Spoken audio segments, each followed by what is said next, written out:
నమస్కారం. ఈ వీడియోలో నిధి యాప్ నందు ఈఎస్ఆర్ మాడ్యూల్‌ను ఎలా యాక్సెస్ చేయాలి? నిధి యాప్ నందు ఎలా ఎంటర్ కావాలి?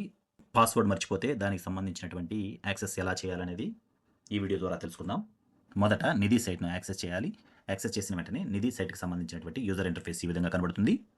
ఇక్కడ యూజర్ ఐడి కింద సిఎఫ్ఎంఎస్ ఐడిను ఇవ్వవలసి ఉంటుంది. సిఎఫ్ఎంఎస్ ఐడికి సంబంధించినటువంటి పాస్వర్డ్‌ను ఇవ్వవలసి ఉంటుంది. ఒకవేళ పాస్వర్డ్ మీరు మర్చినట్లయితే ఫర్గెట్ పాస్వర్డ్ ఆప్షన్ ఇచ్చి మీ యొక్క సిఎఫ్ఎంఎస్ ఐడిను ఇక్కడ ఇచ్చి ఎంప్లాయీ యొక్క డీటెయిల్స్ను తెలుసుకోవాల్సి ఉంటుంది. సిఎఫ్ఎంఎస్ ఐడి ఇచ్చిన వెంటనే ఎంప్లాయీ యొక్క నేమ్, మొబైల్ నంబర్ మరియు మెయిల్, డిఫాల్ట్ మెయిల్ కనబడతాయి. గెట్ ఓటీపీని క్లిక్ చేస్తే మెయిల్కి మరియు మొబైల్ నంబర్కి ఓటీపీ వెళ్తుంది.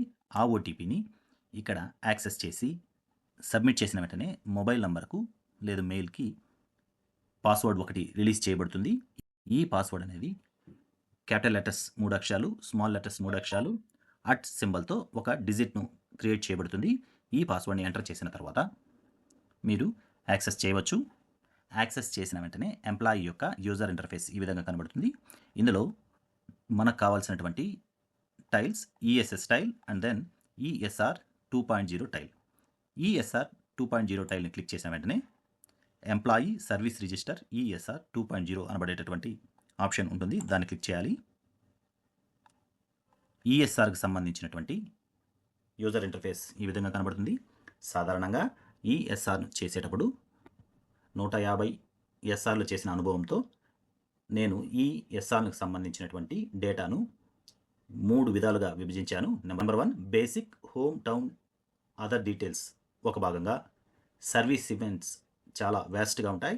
దీనికి సంబంధించినటువంటి పార్ట్ను రెండవ భాగంగా, మిగిలిన అన్ని భాగాలను మూడవ భాగంగా చేయడం జరిగింది.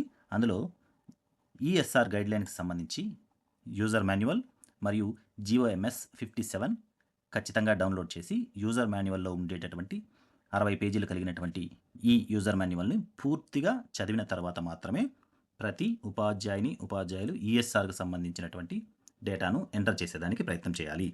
దీనికి సంబంధించినటువంటి ఒక సపరేట్ నోట్బుక్ కానీ డైరీని కానీ మెయింటైన్ చేస్తే కానీ మీకు దీని పట్ల అవగాహన రాదు. పూర్తిగా ఎంప్లాయే స్వహస్తాలతో ఈఎస్ఆర్ను ఆన్లైన్ చేయడం వల్ల మీ సర్వీస్ రిజిస్టర్లో ఉండేటటువంటి ఈవెంట్స్ మొత్తం పట్ల అవగాహన కలిగి ఉంటారు. లీవ్ లెడ్జెట్ దగ్గర నుంచి మీరు పెట్టినటువంటి మెడికల్ లీవ్లు మరియు బేసిక్ డీటెయిల్స్ మరియు సర్వీస్ ఈవెంట్స్ అనేవి ప్రతి ఉపాధ్యాయులకు అవగాహన కావాల్సిందిగా కోరడం అనేది. ఈఎస్ఆర్ చేయనప్పుడు వచ్చేటటువంటి సందేహాలకు పూర్తి సహాయ సహకారాలు నేను అందిస్తాను. దీనికి సంబంధించినటువంటి సందేహాల కొరకు స్క్రీన్లో కనబడుతున్నటువంటి నంబర్కు వాట్సాప్ చేయడం ద్వారా కానీ, లేదు డిస్క్రిప్షన్లో ఇచ్చినటువంటి వాట్సాప్ గ్రూప్ నందు మీ సందేహాలను వెలబుచ్చినట్లయితే ఖచ్చితంగా సహాయ సహకారాలు అందించేదానికి నా వంతు ప్రయత్నం చేస్తాను. Do subscribe MPPS Baireddipalli. Thank you.